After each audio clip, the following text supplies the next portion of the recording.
నమస్కారం. తీర్థయాత్ర కార్యక్రమానికి స్వాగతం.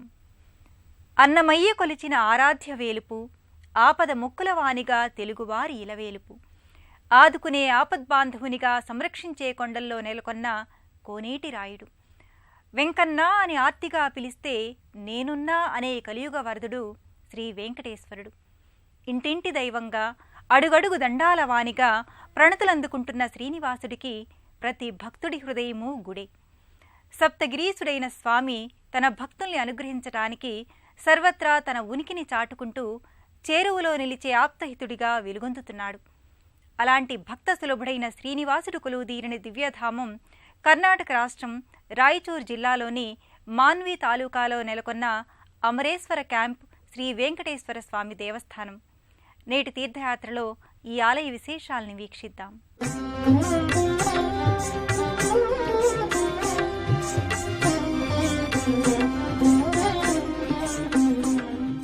ఏ కమనీయ రూపాన్ని వీక్షించటానికి భక్తులు తహతహలాడతారో, ఏ దివ్య రూపాన్ని కళ్ళారా తిలకించటానికి ఉవ్విళ్ళూరుతారో ఆ భవ్యమంగళ స్వరూపుడు శ్రీనివాసుడు.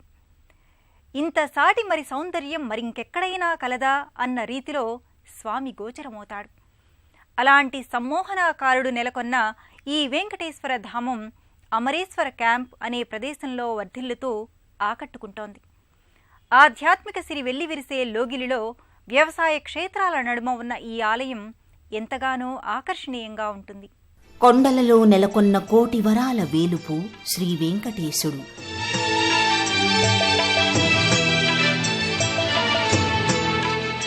కలియుగ వరదునిగా కలి కల్మషాల్ని దూరం చేసే దివ్య ప్రభువు.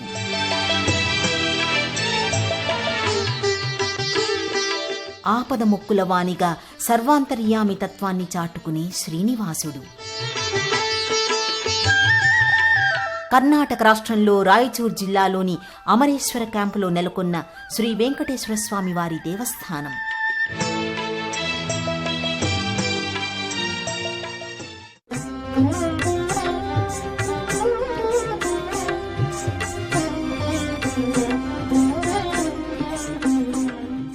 నీ రూపం నిఖిల జగతికి ఆనందదాయకం, నీ ఆకృతి సమస్త సృష్టికి సమ్మోహనకారకం అంటూ భక్తులు ఆర్తిగా కీర్తించే దివ్యమంగళ రూపంలో వెంకటేశ్వరుడు భాసిల్లుతాడు.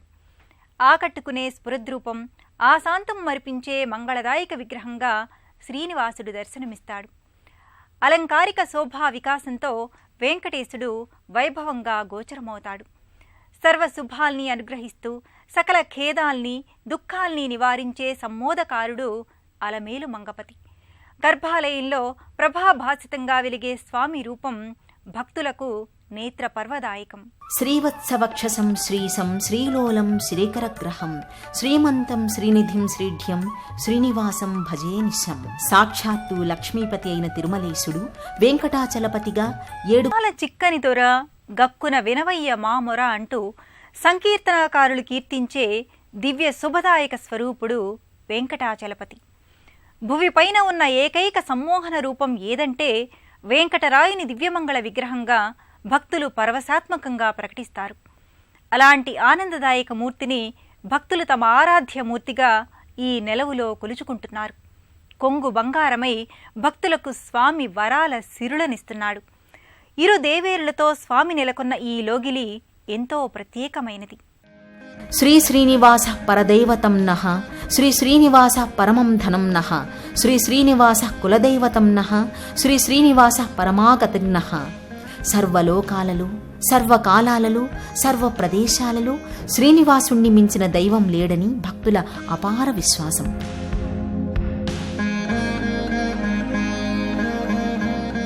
పరమాత్ముడు పరమపురుషుడు పరికింపగా కృపాలుడు తిరువేంకట విభుడు కాక దేవుడు మరి కలడా అని అన్నమయ్య కూడా సంకీర్తన చేశాడు. అలాంటి శ్రీనివాస మహాచక్రవర్తి ఈ ఆలయంలోని గర్భాలయంలో చిన్మయ చిదానంద రూపునిగా తేజరిల్లుతున్నాడు.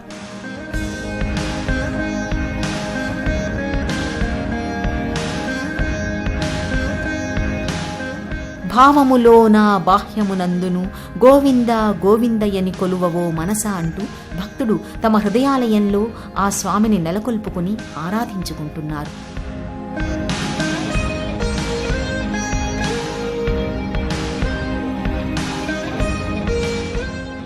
సంపూర్ణ అలంకార తేజస్సుతో పుష్పమాలికల సౌందర్యంతో ఇరువైపులా శ్రీదేవి భూదేవి విగ్రహాకృతులతో శ్రీనివాసుడు తేజరిల్లుతున్నాడు.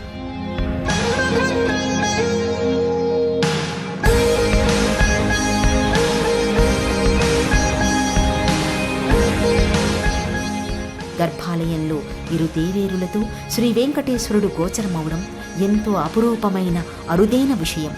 ఓ కలియుగ మానవులారా, భక్తులారా, వైకుంఠం కోసం వెతుకుతున్నారా? అదెక్కడో లేదు, ఇదిగో చూడండి.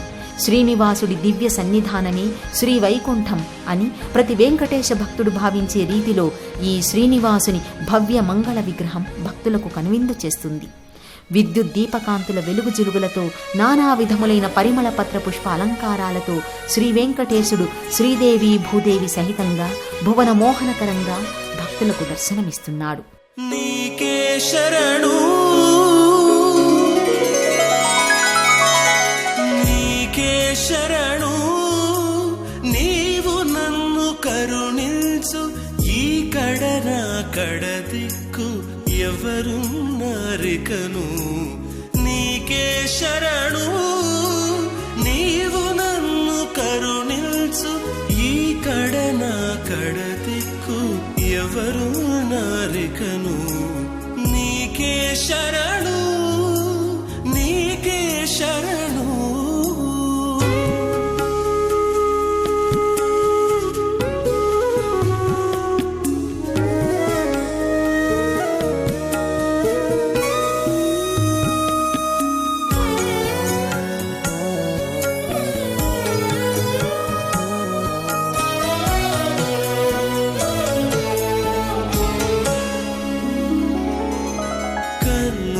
చంద్ర సూర్యులు కలవేలుపవు నీవు, పన్నిన లక్ష్మీ భూమిపతివి నీవు. ఏమి వలసిన నిత్యునెప్పుడైనను ఏమరక కొలిచిన నితడే దైవం, కో అని పిలిస్తే ఓ అని పలికే కొండల రాయుణ్ణి. ఆ శ్రేయపతిని మనసారా దర్శిస్తే చాలు, మనసు పులకితమవుతుంది. కరుణా సింధువు భక్త పారిజాతమైన శ్రీ వెంకట ప్రభువును దర్శించుకుంటే చాలు, సమస్త పాపాలు క్షయమవుతాయి. ఎన్నో దశాబ్దాల క్రితం భక్తుల సంకల్పంతో నిర్మించుకున్న ఈ ఆలయం దినదిన ప్రవర్ధమానమవుతోంది. శ్రీనివాసుడి దివ్య వైభవానికి తగిన రీతిలో ఆలయ శోభ భక్తుల్ని మురిపింపచేస్తుంది. అన్నిట బ్రహ్మకు తండ్రి అయినాది వేలుపవు, ఎన్నగని కంటే ఘనమెవరున్నారికను.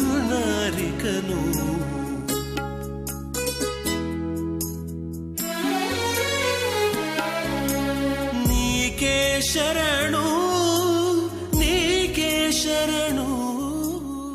ఆలయ ముఖమంటపంపై భూదేవి శ్రీదేవి సమేత వెంకటేశ్వరుడి దివ్యమంగళ ఆకృతులు, గణపతి, లక్ష్మీదేవి, ఇతర దేవతామూర్తుల వర్ణరంజిత విగ్రహాలు భక్తుల్ని విశేషంగా ఆకట్టుకుంటాయి.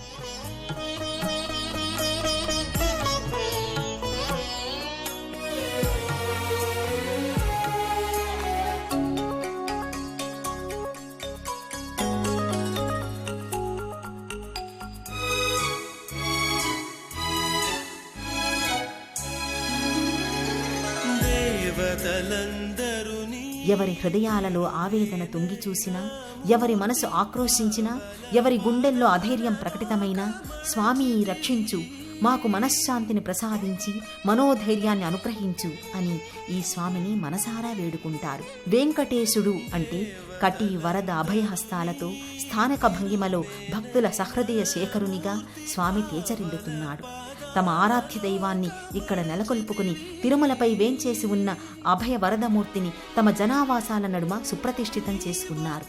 తిరుపతిలో ప్రత్యేకంగా తయారు చేసిన దివ్య మంగళమూర్తిని ఇక్కడకు రప్పించి ఆగమశాస్త్ర విహితంగా ఈ సన్నిధిలో ప్రతిష్టాపన చేశారు. అలనాటి నుంచి భక్తుల మొరల్ని ఆలకించే స్వామిగా ఈ వెంకటేశుడు పూజలందుకుంటున్నాడు. నిలిచిన దేవుడవు ఈ వేళ నీ కంటే నెక్కుడెవరున్నారికను.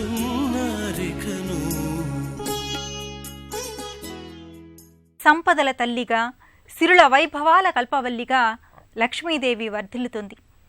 శ్రీహరి పట్టపురాణిగా, వైకుంఠపురానికి అధిష్టాన దైవతంగా వెలసిల్లే ఆది మహాలక్ష్మి ఈ ఆలయ లోగిలిలో రాజ్యలక్ష్మీదేవిగా రాజిల్లుతోంది. చూడముచ్చటైన అలంకారిక విశేషాలతో సౌందర్య లహరిగా శ్రీమాత ఈ సన్నిధిలో గోచరమవుతుంది. శ్రీపతి దేవేరి శ్రీ మహాలక్ష్మి తన సిరుల సౌభాగ్యంతో కోరిన భక్తులకు కోటి వరాలను అందించే దివ్యజ్ఞాన సంధాయిని శ్రీ మహాలక్ష్మి. శ్రీ వెంకటేశుడి హృదయపురాణిగా, వ్యూహాలక్ష్మిగా, ద్విభుజలక్ష్మిగా స్వామి వక్షస్థలంలో శ్రీమాత కొలువుతీరి ఉంటుంది. శ్రీలక్ష్మి ఈ సన్నిధానంలో రాజ్యలక్ష్మిగా దర్శనమిస్తుంది. రజతమయ కిరీటధారిణిగా, తెలుపు, ఎరుపు రంగుల పుష్పమాలికల సౌందర్యంతో రాజ్యలక్ష్మీదేవి రమ్యమోహనంగా గోచరమవుతుంది.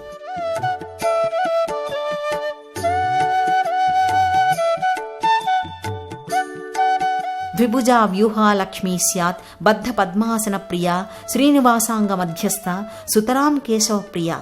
2 చేతులలో 2 పద్మాలను ధరించి పద్మంలో ఆసీనురాలై శ్రీనివాసుని హృదయంలో కొలువుతీరి ఉంటుంది. ఆ మహాశక్తి సమన్విత సకల సంపత్ సమేత రాజ్యలక్ష్మీదేవిగా ఈ మందిరంలో అర్చామూర్తిగా దర్శనమిస్తోంది.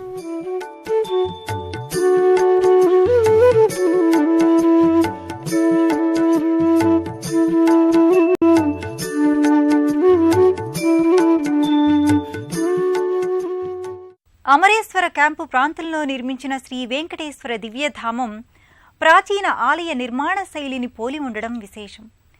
వ్యవసాయ క్షేత్రాల నడుమ ఆహ్లాదకర వాతావరణంలో మనసుని మైమరిపించే పరిసరాలతో ఆధ్యాత్మిక ఆనందం వెల్లివిరిసే వాతావరణ నేపథ్యంగా ఈ ఆలయం నెలకొని ఉంటుంది. ఈ ఆలయానికి విచ్చేసిన భక్తులు ఎంతో మానసిక ప్రశాంతతను అందుకుంటారు. స్వామి సన్నిధిలో గడిపి నవ చైతన్యాన్ని సంతరించుకుంటారు. అమరేశ్వర క్యాంపు నివాస సముదాయంలో ఎందరో ఆధ్యాత్మిక చింతనా పరులు ఉన్నారు. తిరుమల శ్రీవారికి ప్రియభక్తులు ఉన్నారు. వారి మనోభిష్టం ప్రకారమే వారి సత్సంకల్పం సాకారమై ఎన్నో వ్యయ ప్రయాసల కూర్చి ఈ శ్రీవారి ఆలయాన్ని నిర్మింపచేశారు. పూర్తిగా ప్రాచీన శైలిని పోలిన ఆలయ నిర్మాణం ఈ సన్నిధానం ప్రత్యేకత. సంపూర్ణమైన రాతి కట్టడంగా ఈ శ్రీవారి సన్నిధి గోచరమవుతుంది.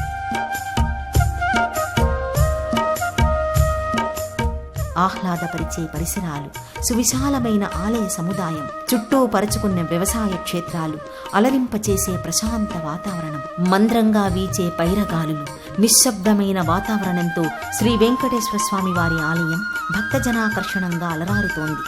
కర్ణాటక రాష్ట్రంలోని వివిధ ప్రాంతాల నుంచే కాకుండా ఆంధ్రప్రదేశ్, తెలంగాణ రాష్ట్రాల నుంచి కూడా భక్తులు ఈ ఆలయానికి తరలి వస్తుంటారు. స్వామి సుందర రూపాన్ని చూసి పరమోన్నత ఆనంద స్థితిని కలిగించే పరంధాముణ్ణి అలరించి తిరుమల గోవిందుడి అనుగ్రహాన్ని పొందడానికి భక్తులు ప్రతినిత్యం ఈ ఆలయానికి నిరంతరంగా తరలి వస్తుంటారు.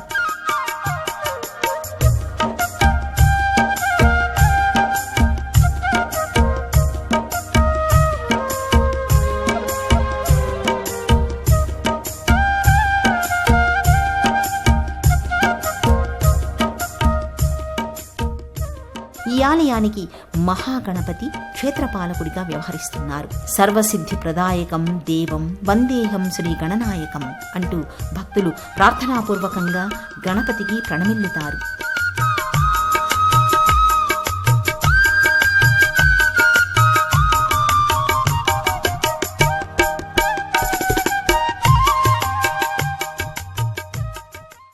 అమరేశ్వర క్యాంపులో ఉన్న శ్రీ వెంకటేశ్వర స్వామి దేవస్థానం సంవత్సరమంతా ఉత్సవ శోభను సంతరించుకుంటుంది.